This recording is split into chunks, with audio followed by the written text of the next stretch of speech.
11 নম্বর আয়াত, হে ঈমানদারগণ, ইজা কিলা লাকুম, নইরেন না কেউ, যখন তোমাদেরকে বলা হয়, তাফাসসাহু ফিল মাজালিস, তোমরা অপরকে মজলিসে জায়গা করে দাও, ফাফসাহু, তখন জায়গা করে দিও, ইয়াফসাহিল্লাহু লাকুম, আল্লাহ তোমাদেরকে জান্নাতে জায়গা করে দিবেন। জান্নাতে জায়গা চান কারা কারা? হাত তোলেন। আল্লাহ যেন সবাইকে জান্নাতে জায়গা করে দেন। আল্লাহ এই দোয়াটা আমাদের সবার জন্য এই মুহূর্তে আপনি কবুল করে নেন। আল্লাহ চাইলে তো কবুল করেই নেবেন। কে জানে যদি এই দোয়াতে আমরা জান্নাতি হয়ে যাই, ঠিক না? আল্লাহ কবুল করেন। তো বলছিলাম, পিতা মাতাকে কষ্ট দিয়েন না, তাদেরকে কান্না করায়েন না। তো এই 9টা কথা বলার পর আব্দুল্লাহ ইবনে ওমর রাদিয়াল্লাহু তাআলা আনহুমা বললেন তাইসালা ইবনে মাইয়াসকে, আতাফরাকুন নার ওয়া তুহিব্বু আন তাদখুলাল জান্নাহ, তুমি কি জাহান্নাম থেকে দূরে থাকতে চাও, জান্নাতে যেতে চাও? কারা কারা জাহান্নাম থেকে দূরে এবং জান্নাতে কারা কারা যেতে চায়? আব্দুল্লাহ ইবনে ওমর বললেন, তাহলে শোনো, আহাইয়াতুন ওয়ালিদুক, তোমার পিতা মাতা দুইজনের কেউ জিন্দা আছে কিনা? তাইসালা ইবনে মাইয়াস জবাব দেয়, আমার মা আমার কাছে আছেন, বাবা নাই। ইবনে ওমর বললেন, লাউ আলাম তালাহাল কালাম, মায়ের সাথে কথা যদি নম্র সুরে বলো, কোমল সুরে বলো, ও আতআমতাহাত তাআম, মাকে যদি খাবার খাওয়াও, লাতাদখুলুন্নাল জান্নাহ, অবশ্যই অবশ্যই তুমি আল্লাহর জান্নাতে প্রবেশ করবা। এই হাদিস থেকে ওলামায়ে কেরাম এখানে আছে, আমার একটা বিষয় বুঝে আসে। কি বলছে দেখেন, তুমি যদি নম্র সুরে কথা বলো আর মারে খানা খাওয়াও, এখান থেকে আমি বুঝি আপনারা 4 ভাই আলাদা হয়ে যাওয়ার পর সবাই চেষ্টা করবেন মারে আমার সাথে আমি খাওয়াবো, বাবা মা আপনার সাথে যেন থাকে, এটা সবাই চেষ্টা করবেন। অনেকে চিন্তা করে আব্বা আম্মা যদি আমার সাথে না আসে আমি বাঁচলাম। আপনি বাঁচেন নাই, আপনি ঠকছেন। মাথায় রেখে এটা।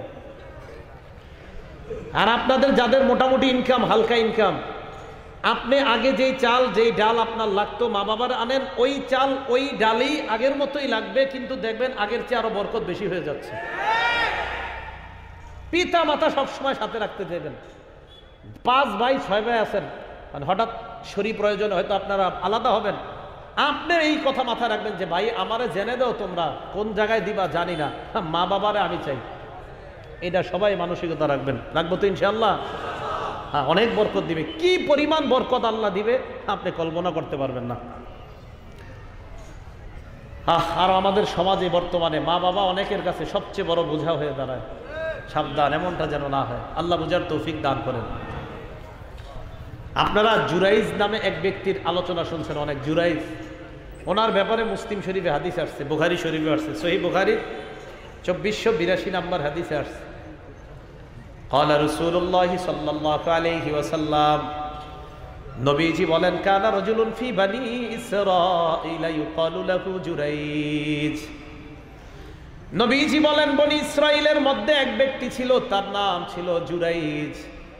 কানা ইউসাল্লি ফি সাওমাতিহি, ইবাদত খানার মধ্যে ইবাদত করতেন। ফাজাআতহু উম্মুহু, মা আসছে তার কাছে। বুখারীর মধ্যে আসছে একবারের কথা, মুসলিম শরীফের মধ্যে আসছে মা আসছে। আসার পর বললেন, জুরাইজ আনা উম্মুকা কাল্লিমনি, জুরাইজ আমি তোমার মা, আমার সাথে কথা বলো। জুরাইজ চিন্তা করলেন, উসাল্লি আও উজিবু, নামাজ পড়বো নাকি মায়ের ডাকে সাড়া দিব। ফাখতারাস সালাহ, উনি নফল নামাজকেই বেছে নিলেন, মায়ের ডাকে সাড়া না দিয়ে নামাজ চালাইতে লাগলেন। বুখারীর বর্ণনায় আসছে মা চলে গেলেন, মুসলিমের বর্ণনায় আসছে মা আবার আসলেন। আসার পর বললেন, জুরাইজ আমি তোমার মা, কাল্লিমনি তুমি আমার সাথে কথা বলো। জুরাইজ আবার চিন্তা করলেন, মায়ের ডাকে সাড়া দিব নাকি নামাজ পড়বো। জুরাইজ নামাজ আবার পড়তে লাগলেন, ডাকে সাড়া দিলেন না। মা আবার চলে যায়, আবার আসছে। আসার পর কয়, জুরাইজ কাল্লিমনি আমি তোমার মা, আমার সাথে কথা বলো। আবার চিন্তা করলেন, মায়ের ডাকে সাড়া দিব নাকি আমি নামাজ পড়বো। উনি নামাজ পড়তে লাগলেন। এক পর্যায়ে জুরাইজের মা বললেন, আল্লাহুম্মা লা তুমিতহু হাত্তা তুরিয়াহুল মুমিসাত, আল্লাহ তুমি জুরাইজের মরণ দিবা না পতিতার চেহারা না দেখাইয়া। এই কথা বলে দিস। তো এটা বলার কারণে তখন কি হইল, কিছুদিন পরে মুসলিম শরীফে আসছে এক পতিতা নারী, সে বলল লাফ তিনান্না জুরাইজান, আমি জুরাইজের পরীক্ষায় ফেলাম। যেই কথা সেই কাজ, তার রদাতলাহু, জুরাইজের সামনে আইসা নিচের সৌন্দর্য প্রকাশ করতেছে, নাউজুবিল্লাহ, যা যা করার করতেছে। জুরাইজ কোনো আপনার ভ্রুক্ষেপ করে নাই। ফাবা, জুরাইজ প্রত্যাখ্যান করছে, যাও এখান থেকে। ওই নারীটা কি করছে, আতাত রাইয়ান, এক রাখালের কাছে গেছে। যাওয়ার পর আমকানাতহু মিন নাফসিহা, রাখালের সাথে অপকর্মে লিপ্ত হয়েছে। ফাওয়ালাদাত গুলামান, এই অপকর্মের কারণে তার পেটে সন্তান আসছে, এই সন্তান দুনিয়াতে আসছে। সন্তান নিয়ে জনগণের সামনে আসছে ওই মহিলা। আসার পর কয়, দেখো তোমরা কারে পীর ভাবতা, কারে আল্লাহওয়ালা ভাবতা, এই আল্লাহওয়ালা আমার সাথে অপকর্ম করার এই সন্তান। নাউজুবিল্লাহ। বেচারা কিন্তু এটা করে নেই। জনগণ রাগে ফায়ার হয়ে আসছে। আসার পর কাসারু সৌমাতা, জনগণ তার ইবাদতখানা ভেঙে গুড়িয়ে দেয়। ওয়াসাব্বুহু, তাকে গালিগালাজ করে। জুরাইজ বুঝতে পারলেন আম্মা যে বলছিল, আম্মার কথার কারণে আমি পরীক্ষায় পড়ে গেছি। তাওয়াদ্দুআ ওয়া সাল্লা, ওযু করলেন, নামাজ পড়লেন। নামাজ পড়ার পর আতাল গুলাম, ওই যে ছেলেটা, ওই ছেলেটার কাছে আসছে, বাচ্চার কাছে আসার পর জুরাইজ বললেন, মান আবুকা, তোমার পিতাকে। ওই বাচ্চার জবান আল্লাহ চালু করে দেয়। 3 বাচ্চার জবান ছোটবেলায় চালু হয়ে গেছে। ঈসা আলাইহিস সালাম, জুরাইজ আর ইউসুফ নবী আর জুলাইখা যে ঘরে ছিল, ওখানে একটা বাচ্চা ছিল, এদের জবান চালু হয়ে গেছে। তাফসীরের কিতাবে আরেকজনের কথা আসছে, মুসা আলাইহিস সালামের কথা আসছে। রাসূল সাল্লাল্লাহু আলাইহি সাল্লাম বলেন, বাচ্চা বলে দিল আমার পিতা হলো অমুক রাখাল। জনগণ তখন বলল, আমাদের ভুল হয়ে গেছে। নাবনি সৌমাতাকা মিন যাহাবিন ওয়া ফিদ্দা, আমরা তোমার ইবাদতখানাটা স্বর্ণ রূপা দিয়ে বানায়া দিই। জুরাইজ কয়, না, দরকার নাই। আইদুহু মিন তিনিন, মাটি দিয়ে আবার আগের মতো বানায়া দাও। আমি জানি এই পরীক্ষায় আমি কেন পড়ছি। তাহলে বলেন তো, ইবাদত, নফল ইবাদত করার ক্ষেত্রে মায়ের কথা না শোনার কারণে বলে ফেলছে আল্লাহ, ওকে তুমি পতিতার চেহারা না দেখায় মানে এরকম একটা পরীক্ষায় ফালাইবা, এরপর যেন ওর মরণ হয়। ঠিকই দেখেন মায়ের বদদোয়াটা লেগে গেছে। এই জন্য আপনাদেরকে আমি বুঝাইতে চাইলাম, মা বাবার বদদোয়া থেকে আমরা বেঁচে থাকার চেষ্টা করব। তাদের বদদোয়া কখনো যেন আমরা কামাই না করি। আল্লাহ আমাদের সকলকে বোঝার তৌফিক দান করেন। এবার তো বললাম মা বাবার কথা, এখন মন দিয়ে শুনবেন। মা বাবা যারা আছেন, আপনি আপনার সন্তানের কাছ থেকে ভালো আচরণ কখন পাবেন? এখন তো আপনাদেরটা শুনছেন, ঠিক না? কিন্তু আপনি পাবেন কখন? আপনি তখন পাবেন ছোটবেলা থেকে, জন্মের পর থেকে এটারে টেলিভিশন দেখাবেন বেশি বেশি, আর হাতে একটা মোবাইল দিবেন কার্টুন দেখার জন্য, যে তুমি দেখতে থাকো, পরে বড় হইলে এমন সম্মান করবে, আস্তে নিয়ে কোলে করে বৃদ্ধাশ্রমে রেখে আসবে। এটা করবেন। সন্তানকে আপনি লালন পালন করবেন উল্টা ভাবে, তো বড় হইলে এটা আপনার সাথে ভালো আচরণ কিভাবে করবে? একজন আলেমের মা বাবা বৃদ্ধাশ্রমে আছে, দেখান। এই জন্য মা বাবা যারা আছেন, আপনারা সন্তানের 12টা অধিকারের কথা মনে রাখবেন। বলেন কয়টা? তো আর যারা যারা নতুন বিয়ে করছেন, এরকম 2-3 বছর 5 বছর হয়েছে, হাত তোলেন তো। মাশাআল্লাহ, হাত নামান। যারা বিয়ে করেন নাই তারা হাত তোলেন। মাশাআল্লাহ, আপনাদের জন্য এই 12টা অধিকার ভালো করে মুখস্থ রাখেন, কারণ আপনাদের সন্তান ভবিষ্যতে হবে। মাশাআল্লাহ, হাত নামান। তো যারা নতুন নতুন বিয়ে করছেন, মাশাআল্লাহ, বড় যারা হয়ে গেছে তাদের তো সন্তানরা অনেক বড় হয়ে গেছে। 12টা অধিকার সন্তানের সবাই আমরা মনে রাখবো। কয়টা অধিকার? 12টা। একটা সন্তান তার বাবার কাছ থেকে বিয়ের আগে, বাবা বিয়ে করার আগেই কিছু পায়, বিয়ের পরে, সন্তান দুনিয়াতে আসার পরে 12টা। কিন্তু সন্তান দুনিয়াতে আসার আগেই বাবার কাছে পায়, আব্বা আপনি আমার জন্য একটা ভালো মা নিয়ে এসেন, একটা ভালো মা নিয়ে এসেন। এটা একটা সন্তান তার বাবার কাছে পাও না। সহিহ বুখারীর 5090 নম্বর হাদিসের বর্ণনা। ক্বালা রাসূলুল্লাহ সাল্লাল্লাহু আলাইহি ওয়াসাল্লাম, নবীজি বলেন, তুনকাহুল মারআতু লি40, কোন নারী কি বিয়ে হবে 4টা গুণ দেখে। বলেন কয়টা? 1 নাম্বার লি মালিহা, সম্পদ দেখে। 2 নাম্বার ওয়ালি হাসাবিহা, বংশ দেখে। 3 নাম্বার ও জামালিহা, সৌন্দর্যতা দেখে। 4 নাম্বার ওয়ালি দীনিহা, দিনদারিতা দেখে। নবীজি বলেন, ফাসফার বিজাতিদ্দীন, দিনদারিতা তুমি প্রাধান্য দিয়ে দাও। তারিবাত ইয়াদাকা, দিনদারিতা যদি প্রাধান্য না দাও, তোমার দুই হাত ধুলোই দূষরিত হোক, নাউজুবিল্লাহ। মুসলিম শরীফের 3535 নম্বর হাদিসের বর্ণনা। ক্বালা রাসূলুল্লাহ সাল্লাল্লাহু আলাইহি ওয়াসাল্লাম, নবীজি বলেন, আদ-দুনিয়া মাতা ওয়া খায়রু মাতা'id দুনিয়া আল মারআতুস সালিহা। পুরা দুনিয়াটা ভোগের জায়গা। নবীজি বলেন, এই দুনিয়ার মধ্যে সবচাইতে শ্রেষ্ঠ সম্পদ হলো একজন নেককার নারী। কারো জীবনে যদি নেককার বিবি মিলে যায়, দুনিয়ার সবচাইতে শ্রেষ্ঠ সম্পদের মালিক আল্লাহ তাকে বানায়া দেয়। নেককার নারী, এ হলো সন্তান, এটা পায়। 2, আপনার যে সন্তানটা দুনিয়াতে আসবে, সেটা আপনার আর আপনার স্ত্রীর পবিত্র একটা সম্পর্কের ফলে দুনিয়াতে ওই সন্তানটা আসবে। তো পবিত্র ওই সম্পর্কটা যেন সুন্নাহ মোতাবেক হয়। ক্বালা রাসূলুল্লাহ সাল্লাল্লাহু আলাইহি ওয়াসাল্লাম, নবীজি বলেন, তোমাদের কেউ যখন তার বিবির কাছে আসে, আসার পর বিবির সাথে আল্লাহ প্রদত্ত পবিত্র সম্পর্ক স্থাপন করতে যদি চায়, তখন এই দোয়াটা পড়বে, আল্লাহুম্মা জান্নিবনা শাইতান ওয়া জান্নিবিশ শাইতানা মা রাযাকতানা। আল্লাহুম্মা জান্নিবনা শাইতান, আল্লাহ তুমি আমাদের থেকে শয়তানকে দূরে রাখো, আমাদেরকে শয়তান থেকে দূরে রাখো। ওয়া জান্নিবিশ শাইতানা মা রাযাকতানা, আমাদেরকে যেই সন্তান দান করবা, এই সন্তান থেকেও তুমি শয়তানকে দূরে রাখো।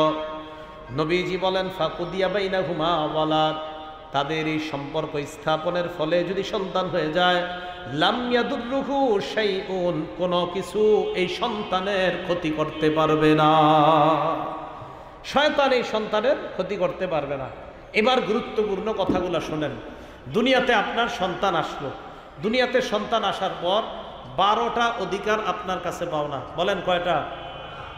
একটা সন্তান আদর্শ সন্তান হিসাবে গড়ে ওঠার জন্য মা বাবা এই 12টা অধিকারের কথা মনে রাখবেন। 1 নাম্বার, সন্তান দুনিয়াতে আসার পর প্রথম অধিকার আপনার কাছে পাও না, তার কানে আজান দিবেন আপনি, এটা সন্তান আপনার কাছে পাও না। রাসূলুল্লাহ সাল্লাল্লাহু আলাইহি সাল্লামের হাদিস দ্বারা এর স্পষ্ট বুঝে আসে, এই সন্তান দুনিয়াতে আসার পর আজান দেওয়া। আবু দাউদ শরীফের 4105 নম্বর হাদিসের বর্ণনা। عن عبيد الله ابن أبي رافع رضي الله تعالى عنه قال رأيت رسول الله صلى الله عليه وسلم أذن في أذن الحسن بن علي حين ولدته فاطمة بالصلاة। উবাইদুল্লাহ ইবনে আবি রাফি বলেন, হাসান রাদিয়াল্লাহু তাআলা আন যেদিন দুনিয়াতে আসলেন, আমি আল্লাহ নবীকে দেখলাম হাসানের কানের মধ্যে নামাজের যে আজান, আল্লাহ নবীকে ওই আজান দিতে দেখলাম। নামাজের আজান অবিকল ওই আজান দিতে দেখলাম হযরত হাসানের কানের মধ্যে। তাহলে 1 নাম্বার, সন্তান দুনিয়াতে আসার পর তার কানে আজান দেওয়া। ছেলে হইলে আজান দেওয়া, মেয়ে হইলে কাউরে জানাইবেন না, চুপচাপ একদম রাখবেন যে কাউরে জানানো যাবে না। কারণ মেয়ে হইছে, চেহারা কালো করতে হবে, তো এটা কাউরে জানানো দরকার নেই নাকি? ছেলে হোক মেয়ে হোক, কার নেয়ামত। কিছু মানুষ আছে তাদের মেয়ে হইলে চেহারা কালো হয়, কপাল কুচকায়। কুচকায় না? আরে হ্যাঁ কুচকায়, কোরআনই তো বলছে আল্লাহ তাআলা। সূরা নাহাল 58 নম্বর আয়াতে আল্লাহ বলেন, ওয়াইযা বুশিরা আহাদুহুম বিল উনসাহা ওয়াইযা বুশিরা আহাদুহুম বিল উনসা যাল্লা ওয়াজহুহু মুসওয়াদ্দান ওয়া হুয়া কাযীম। কিছু মানুষ আছে তাদেরকে যখন কন্যা সন্তানের সুসংবাদ দেওয়া হয়, তাদের চেহারাগুলা কালো হয়ে যায় আর কপালটা এইভাবে কুচকায়, কালো, ভাল লাগে না, পছন্দ হয় না। কেন? মেয়ে হয়েছে। ছেলে হোক মেয়ে হোক আজান দেওয়া, ছেলে হোক মেয়ে হোক কি দেওয়া। আমাদের বর্তমান সমাজের মধ্যে আজানের আগে একটা আমল হয়, সে আমলটা হলো, ওটা দুনিয়াতে আসার আগে ফেসবুকে ছড়ায় পড়ে যে সে যে দুনিয়াতে আসছে। হ্যাঁ, দুনিয়াতে আসার আগে এটা ফেসবুকে আপনি জেনে ফেলবেন। এখনো মনে হয় আইসা সারে নাই, আপনি জেনে ফেলবেন যে আইসা গেছে। 1 নাম্বার আজান দেওয়া। বলেন কি দেওয়া? 2 নাম্বার তাহনিক করানো। তাহনিক কাকে বলে? সন্তান হওয়ার পর কোনো আল্লাহওয়ালা কারো কাছে নিয়ে যাবেন, নিয়ে যাওয়ার পর উনি খেজুর চাবাবেন, চাবানোর পর থুতু ওই সন্তানের মুখে দিবে, এরপর চাবানো খেজুরের সামান্য অংশ সন্তানের মুখের ভিতর উপরের তালুর মধ্যে লাগিয়ে দিবে। প্রমাণ সহিহ বুখারী 3909 নম্বর হাদিসের বর্ণনা। আসমা বিনতে আবু বকর রাদিয়াল্লাহু তাআলা আনহা তিনি বলেন, আন্নাহা হামালাত বি আব্দুল্লাহ ইবনে জুবাইর রাদিয়াল্লাহু তাআলা আন, তিনি আব্দুল্লাহ ইবনে জুবাইরকে পেটে নিলেন। পেটে নেওয়ার পর উনি বলেন, খরজতু ওয়া আনা মুতিম্মুন, আমি মদিনার দিকে রওনা করলাম। এমন অবস্থায় আমি আসন্ন প্রসবা মানে আমার যে কোনো সময় সন্তান হয়ে যাবে। রওনা করার পর হাত্তা আতাইতুল মাদিনা, ফাতাইতুল মাদিনা, মদিনায় আসলাম। ফানাজালতু বিকুবা, কুবায় আমি অবতরণ করলাম। ফাওয়ালাদতুহু, আমি আমার সন্তানকে ওই কুবা নামক স্থানে জন্ম দিলাম। ফাতাইতু বিহিন নবিয়্যা সাল্লাল্লাহু আলাইহি ওয়াসাল্লাম, আমার সন্তানটাকে আল্লাহ নবীর কাছে নিয়ে গেলাম। ফাওয়াদাতুহু ফি হাজরিহি, আল্লাহ নবীর কোলে দিলাম। ফাদাআ বিতামরা, আল্লাহ নবী খেজুর আনলেন। আনার পর ফামাদাগাহা, খেজুরটা আল্লাহ নবী চাবাইলেন। সুম্মা তাফালা ফি ফি, খেজুর চাবানোর পর আল্লাহ নবী থুতু মুবারক আব্দুল্লাহ ইবনে জুবাইরের মুখের মধ্যে দিয়ে দেন। হাদিসের মধ্যে আসছে ফাকানা আউওয়ালা শাইইন দাখালা জাওফা আব্দুল্লাহ ইবনে জুবাইর রিকু রাসূলিল্লাহি সাল্লাল্লাহু আলাইহি ওয়াসাল্লাম, আব্দুল্লাহ ইবনে জুবাইরের পেটে দুনিয়ার মধ্যে অন্য কোনো খাবার যায় নাই, সর্বপ্রথম আল্লাহ নবীর থুতু মুবারক তার পেটে যায়। কোন আল্লাহওয়ালার থুতু যেন আপনার সন্তানের পেটে প্রথম যায়। এরপরে নবী কি করলেন, এরপর একটু চাবানো খেজুর ওর মুখের ভিতরে তালুর মধ্যে লাগিয়ে দিলেন। এটাকে বলা হয় তাহনিক। কি বলা হয় বলেন তো? তাহনিক। বুখারী শরীফের আরেকটা বর্ণনা আছে, 5466 নম্বর হাদিসের বর্ণনা। আন আবি মুসা রাদিয়াল্লাহু তাআলা আনহু قال, আবু মুসা রাদিয়াল্লাহু তাআলা আনহু বলেন, ওয়ালিদালি গোলাম, আমার একটা ছেলে হইছে। আতাইতু বিহিন নবিয়্যা সাল্লাল্লাহু আলাইহি ওয়াসাল্লাম, আমি আমার ছেলেটাকে নিয়ে আল্লাহ নবীর কাছে গেলাম। নবীজির কাছে যাওয়ার পর সাম্মাহু ইব্রাহিম, আমার ছেলেটার নাম আল্লাহ নবী ইব্রাহিম রাখলেন। কি রাখলেন? ইব্রাহিম রাখার পর আল্লাহ নবী খেজুর আনলেন, আনার পর তাকে তাহনিক করায়া দিলেন। তাহলে তাহনিকের ব্যাপারে আমরা দুইটা দলিল জানলাম। বুখারীর 3909, বুখারীর 5467 নম্বর হাদিস। তাহনিক কাকে বলে আলেমরা ছাড়া অন্যরা বুঝাই দিতে পারবেন না? তাহনিক কাকে বলে আলেমরা ছাড়া অন্যরা বলতে পারবেন না ইনশাল্লাহ? কাকে বলা হয়? কোনো আলেমের কাছে নিয়ে যাবেন, যাওয়ার পর উনি খেজুর চাবাবে, প্রথমে থুতু দিবে, থুতু দেওয়ার পর এরপর চাবানো খেজুরের সামান্য অংশ ভিতরে তালুর মধ্যে লাগিয়ে দিবে। এটাকে কি বলা হয়? তাহনিক।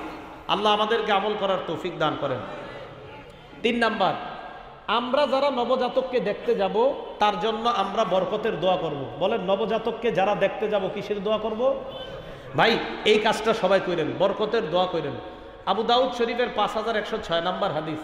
এই হাদিসের মধ্যে আসছে রাসূল সাল্লাল্লাহু আলাইহি ওয়াসাল্লামের বিবি আম্মাজান আয়েশা বলেন, কানা রাসূলুল্লাহ সাল্লাল্লাহু আলাইহি ওয়াসাল্লাম ইত্তাবিস সিবিয়ান।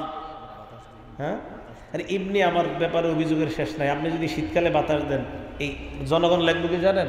হেরে শীতকালেও বাতাস দেওয়া লাগে, মানে আমার দোষ কোনোভাবে চারদিক থেকে তালাশ করা হয়। আপনি বসেন ভাই, দরকার নাই, এখন আসেন। তো আয়েশা সিদ্দিকা রাদিয়াল্লাহু তাআলা আনহার বর্ণনা, তিনি বলেন, কানা রাসূলুল্লাহ সাল্লাল্লাহু আলাইহি ওয়াসাল্লাম ইত্তাবিস সিবিয়ান, আল্লাহ নবীর কাছে যখন বাচ্চাদেরকে আনা হইতো, ইয়াদউ লাহুম বিল বারাকা, আল্লাহ নবী ওই বাচ্চার জন্য বরকতের দোয়া করতেন। আমার সাথে সবাই বলেন, নতুন বাচ্চা দেখলে আমরা কি করব? সবাই বলেন কি করব? আমাদের মাধ্যমে এই সুন্নতগুলো এলাকায় আমরা প্রতিষ্ঠিত করব ইনশাআল্লাহ, যে নতুন বাচ্চা দেখলে বরকতের দোয়া করা। আইয়ুব আস-সুখতিয়ানি রাহমাতুল্লাহি আলাইহি কানা ইযা হান্না বিমাউলুদিন, উনি যখন কোনো নবজাতককে দেখতেন, দেখার পর বাবাকে বলতেন, কি বলতেন? জাআলাহুল্লাহু মুবারাকান আলাইকা ওয়া আলা উম্মতি মুহাম্মাদিন সাল্লাল্লাহু আলাইহি ওয়াসাল্লাম। আইয়ুব আস-সুখতিয়ানি বাচ্চাটাকে কোলে নিয়ে বলতেন, এই সন্তানটা তোমার জন্য আর গোটা উম্মতে মুহাম্মদের জন্য আল্লাহ যেন বরকতের কারণ বানায়া দেয়। তাহলে আমরা নবজাতককে কোলে নিব, নেওয়ার পর এইভাবে বলবো, আল্লাহ এই নবজাতককে এই পরিবারের জন্য এবং গোটা উম্মতে মুহাম্মদীর জন্য আপনি বরকতের কারণ বানায় দেন। মনে থাকবে না ইনশাল্লাহ? 3 নাম্বার। 4 নাম্বার, আকিকা করা। বলেন কি করা? আকিকা। প্রথম কথা, 7ম দিনে আকিকা করা। নাসাই শরীফের 4220 নম্বর হাদিসের বর্ণনা। এই হাদিসের মধ্যে আছে, ক্বালা রাসূলুল্লাহ সাল্লাল্লাহু আলাইহি ওয়াসাল্লাম, নবীজি বলেন, কুল্লু গুলাবিন রাহিনুন বিআকিকাতিহি প্রত্যেকটা নবজাতক তার আকিকার সাথে আবদ্ধ। তুযবাহু আনহু ইয়াওমা সাবিহি, সপ্তম দিনে আকিকা করা হবে। ওয়া ইহলাকু রাসুহু, তার মাথা মুন্ডন করা হবে। ওয়া ইউসাম্মা, তার নাম রাখা হবে। তাহলে সপ্তম দিনে আকিকা করা, তার মাথা মুন্ডন করা, তার নাম রাখা। এক্ষেত্রে একটা কথা মনে রাখবেন, তিরমিজি শরীফের 1519 নম্বর হাদিস, সপ্তম দিনে বাচ্চার চুলটা যখন আপনি মুন্ডন করবেন, করার পর স্বর্ণকারের দোকানে নিয়ে যাবেন। নেওয়ার পর বলবেন মাপ দিতে। এক পাল্লার মধ্যে বাচ্চার চুলগুলা রাখবেন, আরেক পাল্লার মধ্যে রূপা রাখবেন। তো দেখবেন কি পরিমাণ রূপা, আপনার ওই চুলের সমপরিমাণ রূপা হয় কিনা। রাসূল সাল্লাল্লাহু আলাইহি সাল্লাম ফাতেমা রাদিয়াল্লাহু তাআলা আনহাকে বললেন, ইয়া ফাতিমা ইহলিকি রাসা, ফাতেমা হাসানের মাথার চুলগুলা মুন্ডন করবা। ওয়া তাসাদ্দাকি বিজিনাতি শারিহি ফিদ্দাতান, হাসানের মাথার চুল পরিমাণ রূপা সদকা করে দিবা। হযরত আলী বলেন, ফাওয়াজানতুহু, আমি হাসানের মাথার চুল মুন্ডন করে ওজন করলাম। ওজন করার পর দেখলাম, ফাকানা ওয়াজনুহু, আমি দেখলাম এটার ওজন হয়েছে দিরহামান আও বা'দা দিরহামিন, 1 দিরহাম অথবা অর্ধ দিরহাম, 1 দিরহাম বা অর্ধ দিরহাম। এই কাজগুলা কইরেন, এতে কি হবে? সন্তানের জীবন থেকে অনেক বিপদ আপদ আল্লাহ দূর করে দিবেন। তিরমিজি শরীফের 1515 নম্বর হাদিসে আসছে, রাসূল সাল্লাল্লাহু আলাইহি সাল্লাম বলেন, মাল গুলামি আকিকা, প্রত্যেকটা বাচ্চার সাথে আকিকা আছে। আহরিকু আনহু দামা, তার পক্ষ থেকে রক্ত প্রবাহিত করো। ও আমিতু আনহুল আজা, আর তার কষ্টদায়ক জিনিসগুলা তার থেকে দূর করে দাও। আল্লাহ আমাদেরকে আমল করার তৌফিক দান করেন। যদি 7 দিনে না পারেন, তাহলে 14তম দিনে অথবা 21তম দিনে। আল জামিউস সগীর কিতাবের নাম 5681 নম্বর হাদিস, এখানে আসছে, ক্বালা রাসূলুল্লাহ সাল্লাল্লাহু আলাইহি ওয়াসাল্লাম, নবীজি বলেন, তুযবাহু লিসাবঈন, সপ্তম দিনে আকিকা করা। আউলি 14 অথবা 14তম দিনে, আউলি 21 অথবা 21তম দিনে। 7, 14, 21। হ্যাঁ, কারো যদি আপনার এই 7, 14, 21তম দিনে আপনাদের কারো যদি সামর্থ্য না থাকে, তখন পরবর্তীতে আকিকা করে দিলে হবে। আল্লাহ আমাদের সকলকে এই আমলগুলা করার তৌফিক দান করেন। এখন কথা হলো আকিকা কিভাবে করবেন। ছেলের পক্ষ থেকে 2টা পশু, মেয়ের পক্ষ থেকে 1টা। তিরমিজি শরীফের 1513 নম্বর হাদিসের বর্ণনা, নবীজি সাল্লাল্লাহু আলাইহি ওয়াসাল্লামের এক মহিলা সাহাবিয়া নাম হাফসা বিনতে আব্দুর রহমান, তার কাছে একদল গেছেন, যিনি গেছেন নেতৃত্ব দিয়ে, তার নাম ইউসুফ ইবনে মাহাক। তিনি বলেন, আমরা কয়েকজন হাফসা বিনতে আব্দুর রহমানের কাছে গেলাম। যাওয়ার পর আমরা প্রশ্ন করলাম, আকিকা কিভাবে করব, কার পক্ষ থেকে কয়টা? হাফসা বিনতে আব্দুর রহমান জবাব দিলেন, আল্লাহ নবী বলেছেন গোলামের পক্ষ থেকে 2টা আর মেয়ের পক্ষ থেকে 1টা। বলেন, ছেলের পক্ষ থেকে কয়টা? মেয়ের পক্ষ থেকে কয়টা? 1টা। এবার শুনেন, ছেলে আর মেয়ের পক্ষ থেকে তো 2টা, ছেলের পক্ষ থেকে 2টা, মেয়ের পক্ষ থেকে 1টা। কারো যদি সামর্থ্য কম থাকে, উনি ছেলের পক্ষ থেকে 1টা দিলেও আদায় হয়ে যাবে। কারো সামর্থ্য কম থাকলে ছেলের পক্ষ থেকে 1টা দিলেও আদায় হয়ে যাবে। তিরমিজি শরীফের 1514 নম্বর হাদিস, আক্কা রাসূলুল্লাহ সাল্লাল্লাহু আলাইহি সাল্লাম আনিল হাসানি বিশাত, নবীজি হযরত হাসানের আকিকা দিছে 1 পশু দিয়ে। নবীজি হযরত হাসানের আকিকা দিছে কয় পশু দিয়ে? 1 পশু দিয়ে। তাহলে সামর্থ্য কম থাকলে 1 পশু দিয়ে যদি আকিকা দেন, আকিকা আদায় হয়ে যাবে। এখন শুনেন, আকিকার যে পশুটা, এই পশুটা কি ছেলে হবে না মেয়ে হবে? ছেলের জন্য আকিকা দিবেন, এটা কি ছাগল হবে না খাসি হবে? মেয়ের জন্য যে আকিকাটা দিবেন, এটা কি ছাগল দিবেন না খাসি দিবেন? সাধারণ জনগণ বলেন তো, ছেলের জন্য যেটা দিবেন ছাগল হবে না খাসি? হ্যাঁ, আর মেয়ের জন্য? হ্যাঁ হ্যাঁ, খাসি। মানে মেয়ের জন্য কি আর ছেলের জন্য কি? আচ্ছা যাক, তাহলে এটা হলো ব্যাপার নাকি? তিরমিজি শরীফের 1516 নম্বর হাদিস, হাদিস কি বলে দেখেন, উম্মে কুরস রাদিয়াল্লাহু তাআলা আনহা বলেন, সালতুন নবিয়্য সাল্লাল্লাহু আলাইহি ওয়াসাল্লাম আনিল আকিকা, আমি আল্লাহ নবীকে আকিকার ব্যাপারে জানতে চাইলাম। নবীজি বললেন, ছেলের পক্ষ থেকে 2টা, মেয়ের পক্ষ থেকে 1টা। লা ইয়াদুররুকুম যুকরানান কুন্না আও ইনাসা, যাদের পক্ষ থেকে আকিকা করবা, এটা খাসি হোক আর ছাগল হোক কোনো সমস্যা নাই, ছেলে হোক বা মেয়ে হোক কোনো সমস্যা নাই। বুঝছেন? এটা যেই পশুটা আকিকা করবেন, এই পশু পুরুষ হোক আর নারী হোক কোনো সমস্যা নাই, ওইটা আকিকা করা যাবে। এখন আসেন, আকিকার গোশত কারা খাবেন? যার আকিকা দিবেন সে সহ সবাই খাইতে পারবেন। বলেন, কি বললাম? যার আকিকা দিবেন সে সহ সবাই আপনারা খাবেন, বাচ্চা তো আর খাবে না, 7 দিনের বাচ্চা কি আর খাইতে পারবে? এটা গুরুত্ব বুঝাইলাম, ও সহ সবাই খেতে পারবে। আমাদের জনগণরা মুফতি সাহেবদেরকে জ্বালায় ফেলে ফোন দিয়ে, হুজুর আকিকার গোস্ত কি খাওয়া যাবে? সবাই আপনারা না খাইলে আমার জন্য পাঠাই দিন। কি করার, আপনারা খাইতে চান না, পবিত্র খাদ্য ভাই, এটা পবিত্র খাদ্য, এটা কেন খাবেন না? তাহলে বলেন বলেন সবাই আকিকার গোস্ত সবাই খেতে পারবে, বলেন। বাবা মা দাদা দাদি নানা নানি সবাই খেতে পারবে, গরিবদেরকেও দিতে পারবেন, কোনো সমস্যা নাই। এ হলো 4 নাম্বার। 5 নাম্বার, সন্তান আপনার কাছে পাওনা, সুন্দর একটা নাম। এই কথাগুলো একটু মনে রাখেন। 5 নাম্বার, সুন্দর নাম রাখা। বাইহাকি শরীফের 11 নাম্বার খণ্ড 133 নাম্বার পৃষ্ঠা। আর আব্দুল্লাহ ইবনে আব্বাস রাদিয়াল্লাহু তাআলা আনহুমা قال قلنا يا رسول الله قد علمنا حق الوالد فما حق الولد। আমরা আল্লাহ নবীকে বললাম, ইয়া রাসূলুল্লাহ, বাবা মায়ের হক আমরা জানি, কিন্তু সন্তানের হক আমরা আপনার কাছে জানতে চাই। নবীজি বললেন, সন্তানের হক হলো আইয়ুহসিনা ইসমা, সন্তানের সুন্দর একটা নাম রাখা, ওয়াইহসিনা আদাবা, সন্তানকে সুন্দর আদব শিক্ষা দেওয়া। সুন্দর নাম রাখা, সুন্দর আদব শিক্ষা দেওয়া, এটা হলো অধিকার। এরপরে রাসূল সাল্লাল্লাহু আলাইহি ওয়াসাল্লাম আরো যে অধিকারগুলো বলেন, তাহলে 5 নাম্বার সুন্দর নাম রাখা। 6 নাম্বার তরবিয়ত শিক্ষা দেওয়া। সন্তান আপনার কাছে এটা পাও না, ও আমার আব্বা, ও আমার আম্মা, আপনারা আমাকে শৈশব থেকে তরবিয়ত শিক্ষা দিবেন, এটা সন্তান আপনার কাছে পাও না। শ্রেষ্ঠ তরবিয়ত হলো নামাজ, বলেন সবাই। সন্তানের শ্রেষ্ঠ তরবিয়ত কি? আবু দাউদ শরীফ 495 নাম্বার হাদিসের বর্ণনা। ক্বালা রাসূলুল্লাহ সাল্লাল্লাহু আলাইহি ওয়াসাল্লাম, নবীজি বলেন, মুরু আওলাদাকুম বিসসালাহ ওয়া হুম আবনাউ 7 সিনিন। সন্তানের বয়স যখন 7 হয় তখন সন্তানকে নামাজের আদেশ করো। ওয়াদরিবুহুম আলাইহা ওয়া হুম আবনাউ 10 সিনিন। বয়স যখন 10 হয় তখন সন্তানকে প্রয়োজনে হালকা আঘাত করে নামাজে নিয়ে যাও। ওয়াফাররিকু বাইনাহুম ফিল মাদাজি, বিছানাগুলা আলাদা করে দাও। শেষেরটা বলেন কি আলাদা করো? হ্যাঁ, এই কাজটা করবেন। সামর্থ্য থাকলে 2 খাট আলাদা করবেন, সামর্থ্য না থাকলে 1 খাটের মধ্যে মাঝখানে কম্বল দিবেন, কাঁথা আলাদা, লেপ আলাদা, কম্বল আলাদা, মাঝখানে কোলবালিশ দিবেন। দলিল আবু দাউদ শরীফের 4018 নম্বর হাদিস।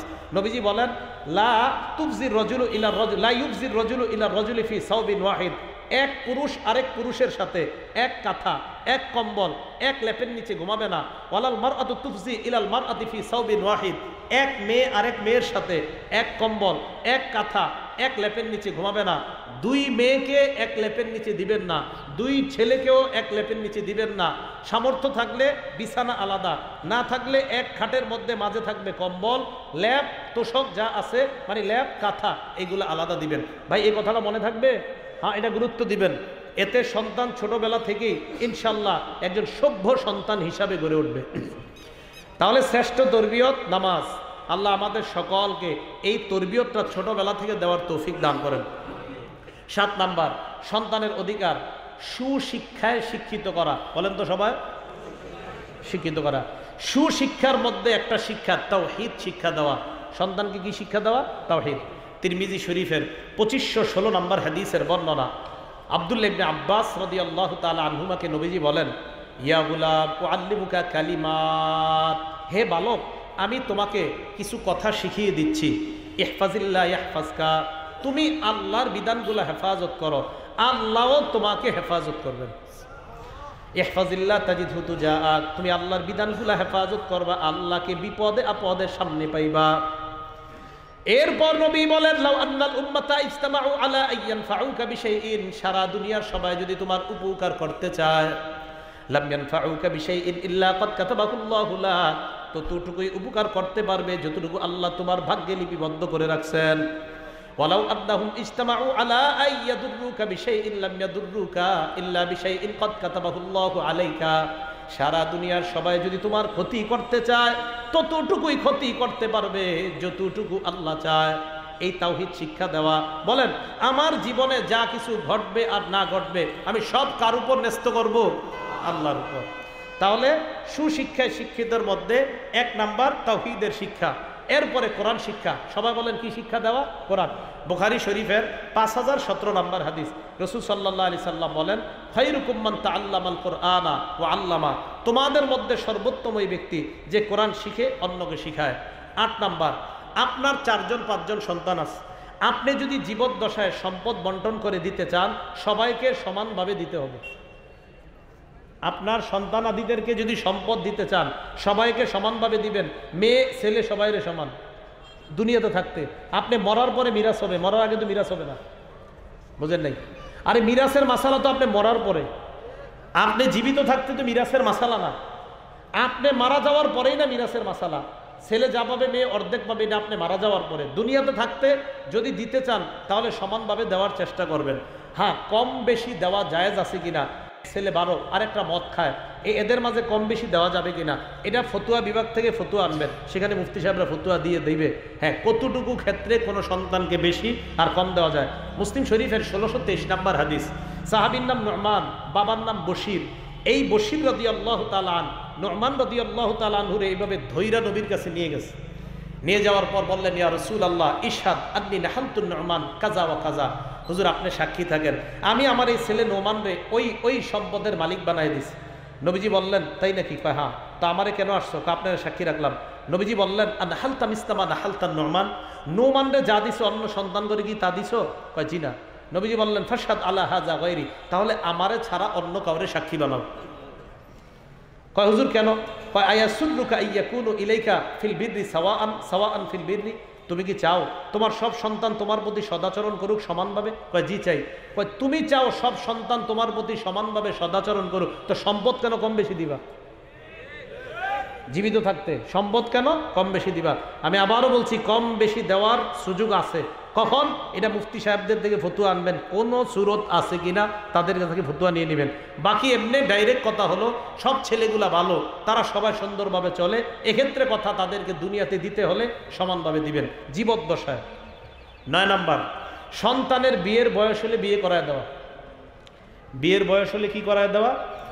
রাসূল সাল্লাল্লাহু আলাইহি সাল্লাম বলেন, ইজা বালাগ ফালাম ইউযাওবিজ, সন্তান যখন বালেগ হয়ে বিয়ে করায় দাও। পরে কি করে দেখেন, ওয়া ইন বালাগ লাম ইউযাওবিজহু, তোমার সন্তান যদি বালেগ হয় তুমি যদি বিয়ে না করাও, ফাইন্নামা ইসমুহু আলা আবি, তাহলে ওই সন্তান গুনাহ করলে সন্তানের গুনাহ বাবার উপর যাবে। সন্তানরে যদি বিয়ে না করাও, ফাসাবা ইসমান, সন্তান গুনাহ করছে, ফাইন্নামা ইসমুহু আলা আবিহি, সন্তানের গুনাহ বাবার উপর যাবে। এখন আপনি বলতে পারেন, হুজুর আমার সন্তান কামাই করে না, কিছু করে না, কিভাবে বিয়ে করাই? আপনি 25,000 টাকা দামের মোবাইলটা কেন দিলেন? আর 15,000 মিলাইলে তো বিয়ে হয়ে যেত, এটা দিলেন কেন আপনি? হ্যাঁ, মনে রাখবেন, আমার সাথে বলেন, বলেন বিয়ে রোজা, বলেন বিয়ে রোজা, সবাই বলেন বিয়ে রোজা। বয়স হলে হয়তো বিয়ে, টাকা না থাকলে রোজা। বলেন টাকা থাকলে বিয়ে, টাকা না থাকলে রোজা। বলেন টাকা থাকলে, টাকা না থাকলে গুনাহের অপশন নাই, গুনাহের অপশন নাই। টাকা থাকলে বিয়ে, না হয় রোজা, গুনাহের অপশন নাই। তাহলে সন্তান বালেগ হয়ে গেলে বিয়ে, টাকা নাই রোজা, গুনাহের অপশন নাই। আল্লাহ বুঝার তৌফিক দান করেন। 10 নাম্বার, ছেলে মেয়ের বিয়ের ক্ষেত্রে তাদের মতামতকে গুরুত্ব দেওয়া। এক ঘটনা নবীর যুগে ঘটে গেছে। এক মেয়ে আম্মাজান আয়েশা সিদ্দিকার কাছে আসছে, আসার পরে বলতেছে, আম্মাজান ইন্না আবি যাওয়াজানি মিন ইবনি আখিহি, আম্মাজান আমার আব্বা জোর কইরা আমার চাচাতো ভাইয়ের সাথে আমার বিয়ে দিয়ে দিছে। ওয়া আনা কারিহা, এই বিয়েতে আমার মত ছিল না। আম্মাজান বললেন, ইজলিসি হাত্তা ইয়াতিয়া রাসূলুল্লাহ, অপেক্ষা করো আল্লাহ নবী আসা পর্যন্ত। নবীজি আসলেন, আসার পর আল্লাহ নবী কি বললেন, বলার পর নবীজি বললেন, তুমি অপেক্ষা করো, তোমার বাবারে ডাকো। বাবারে ডাকছে, ডাকার পর নবীজি মেয়েটাকে বললেন, তুমি কি চাও এই স্বামীর কাছে থাকবা নাকি বিয়েটা ভেঙে দিব? মেয়েটা বললেন, আজাস্তুমা সোনা আবি, আমার বাবা যা করছে আমি অনুমোদন দিয়ে দিলাম, এই বিয়ে আমি মেনে নিলাম, বিয়ে আমি। তবে হুজুর আপনার কাছে আমি আসছি, কিয়ামত পর্যন্ত আপনি একটা আইন জারি করে দেন, বিয়ের ক্ষেত্রে যে একটা কন্যারও অভিমত থাকতে পারে, এই কথাটা দুনিয়াবাসী যেন জেনে নেয়, এই অধিকার প্রতিষ্ঠা করার জন্য আমি আপনার কাছে আসলাম। হুজুর মেয়েদেরও যে মতামত থাকতে পারে, এটা প্রতিষ্ঠা করার জন্য আমি আপনার কাছে আসলাম। 11 নাম্বার, সন্তানের ভরণ পোষণের দায়িত্ব আপনার। আবু দাউদ শরীফের 1692 নাম্বার হাদিস, নবীজি বলেন, কাফা বিল মারই ইসমান আইয়ুদাইয়া মা ইয়াকুত, কোন বাবা খারাপ হওয়ার জন্য এতটুকুই যথেষ্ট, সে সন্তান আদি আর পরিবারের টাকা পয়সা জুয়া আর আড্ডার মধ্যে নষ্ট করে, তাদের টাকা পয়সা হক তাদের সে অন্য জায়গায় নষ্ট করে। সন্তানের হক নষ্ট করে বাবা সুদে টাকা নষ্ট করে, এই বাবা গুনাহ আর অপরাধী হওয়ার জন্য এতটুকুই যথেষ্ট। 12 নাম্বার, রাসূলুল্লাহ সাল্লাল্লাহু আলাইহি সাল্লাম বলেন সন্তানের বিরুদ্ধে বদদোয়া করবা না। সন্তান আপনার কাছে এটা পাও না, আব্বা আপনি আমার জন্য বদদোয়া করেন না, দোয়া করেন। আবু দাউদ শরীফ 1532 নম্বর হাদিস, রাসূল সাল্লাল্লাহু আলাইহি সাল্লাম বলেন লা তাদউ আলা আনফুসিকুম, নিজের বিরুদ্ধে বদদোয়া করো না। ওয়ালা তাদউ আলা আওলাদিকুম, সন্তানের বিরুদ্ধে বদদোয়া করো না। ওয়ালা তাদউ আলা খাদামিকুম, কর্মচারীদের বিরুদ্ধে বদদোয়া করো না। ওয়ালা তাদউ আলা আমওয়ালিকুম, সম্পদের বিরুদ্ধে বদদোয়া করবা না। তাহলে 12 নাম্বার, সন্তান এই অধিকারটা পায় যে আমার বাবা আমার বিরুদ্ধে বদদোয়া করবে না। আল্লাহ পাক রব্বুল আলামিন আমাদের সকলকে এই কথাগুলা খুব সংক্ষেপে একটু, 1 নাম্বার আজান দেওয়া, 2 নাম্বার তাহনিক করানো, 3 নাম্বার আমরা যারা দেখব তাকে বরকতের দোয়া করা, 4 নাম্বার আকিকা করা, 5 নাম্বার সুন্দর নাম রাখা, 6 নাম্বার তরবিয়ত শিক্ষা দেওয়া, 7 নাম্বার সুশিক্ষায় শিক্ষিত করা, 8 নাম্বার সমানভাবে সম্পদগুলো বন্টন করা, 9 নাম্বার সন্তানের বিয়ের বয়স হলে বিয়ে করায় দেওয়া, 10 নাম্বার বিয়ের ক্ষেত্রে সন্তানের মতামত গুরুত্ব দেওয়া, 11 নাম্বার সন্তানের ভরণ পোষণের দায়িত্ব নেওয়া, 12 নাম্বার সন্তানের বিরুদ্ধে বদদোয়া না করা। তাহলে একজন সন্তান আদর্শ সন্তান হিসাবে বড় হয়ে পিতা মাতার সেবা করবে, তাদের হকগুলো আদায় করবে। আল্লাহ পাক রব্বুল আলামিন আমাদের সকলকে পিতা মাতার হক এবং সন্তান উভয়ের হকগুলো আদায় করার তৌফিক দান করেন। আমিন। ও আখিরু দাওয়ানা আলহামদুলিল্লাহি রাব্বিল আলামিন। আসসালামু আলাইকুম ওয়া রাহমাতুল্লাহি ওয়া বারাকাতুহু।